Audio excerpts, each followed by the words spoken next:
Okay, this is a table properties about how many number of how many data records you have. So now we are trying to set the metadata, that is the information about the data. So what I'm gonna do is right here I'm gonna click on the advance, and okay, so before I click on advance and show you that view, let me show you the basic first. Basic, next, and this Windows sort of shows you the metadata. Metadata is information about the data. So it's showing us these are all the variables on which we have the information. These are the variables: age, cluster, gender, home ownership, medium income, percentage of veterans, gift card, and so on.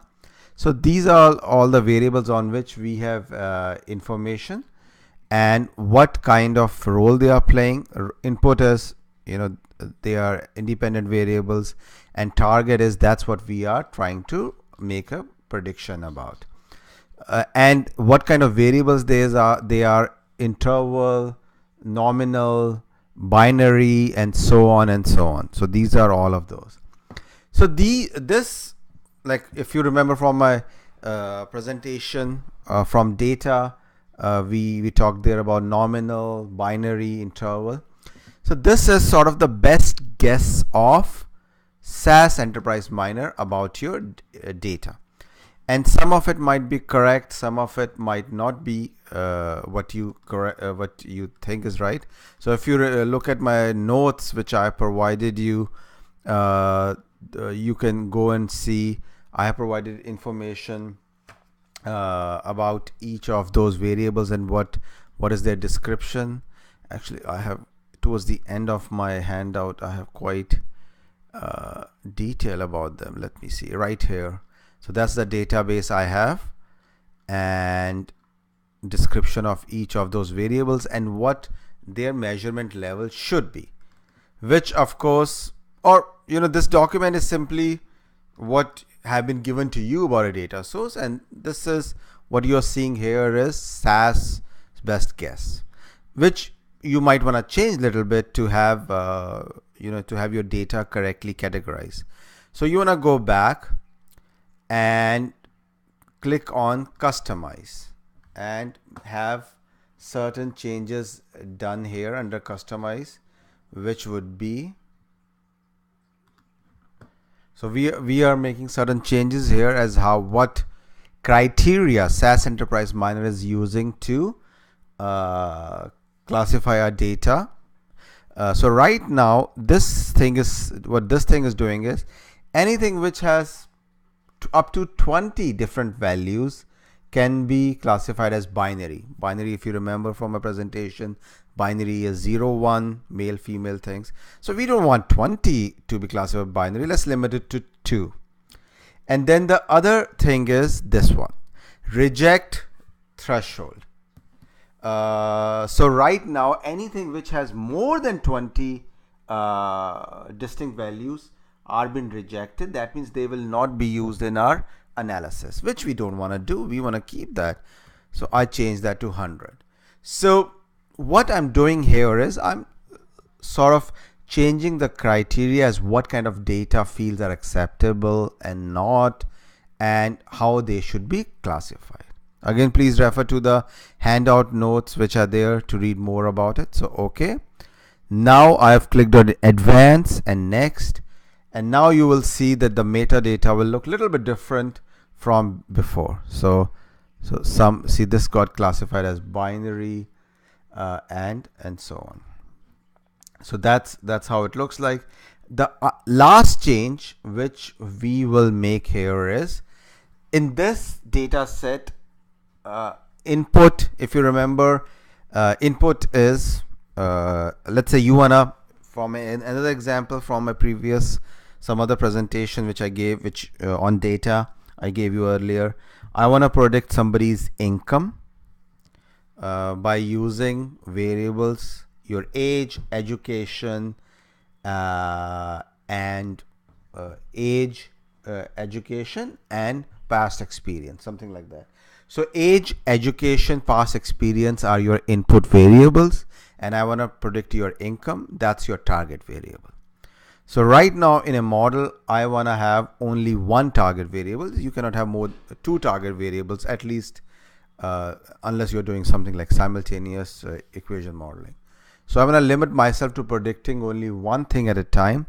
So I'm going to change that to rejected. What that means is that in my data analysis, do not include this target D variables.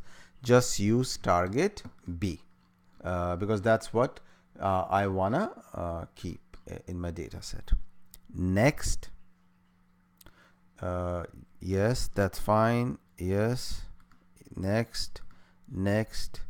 So right now I have one nominal variables in my data set, 2 binary, 20 interval, 3 nominal, and the target variable is also binary, and the rejected variable was interval. Finish. And now the data set is right there. It's there. We have imported it in our SAS Enterprise Miner program. Before I move further, I just want to talk a little bit more about the data set which we are using. And again, this whole information is available in the handout provided to you.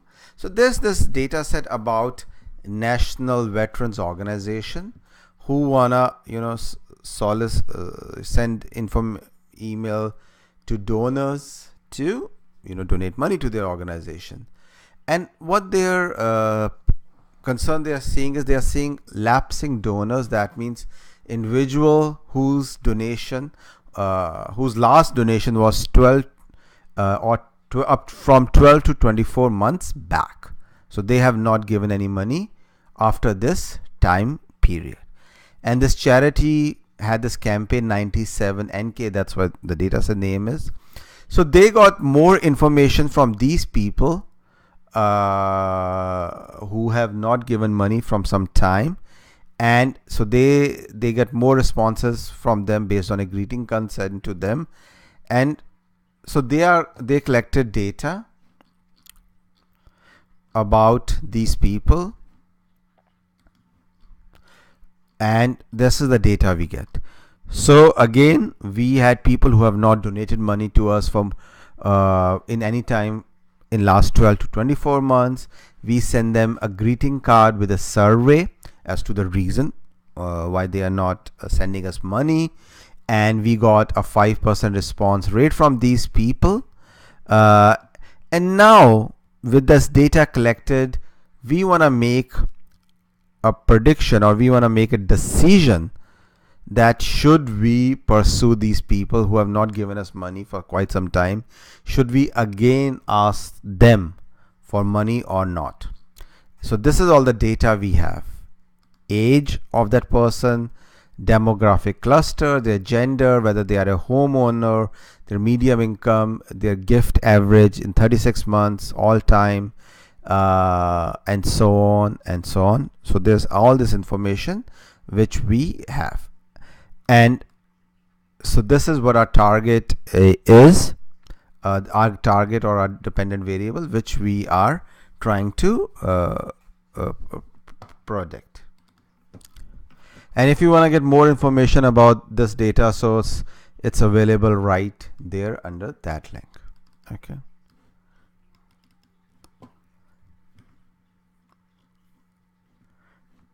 Okay, so now we have the data set there. Let's get to the next step. Okay, so we got the data set. Now I'm going to create a new diagram, and as I'm going to go with the same name as given in our notes, predictive ANLY analysis. Okay.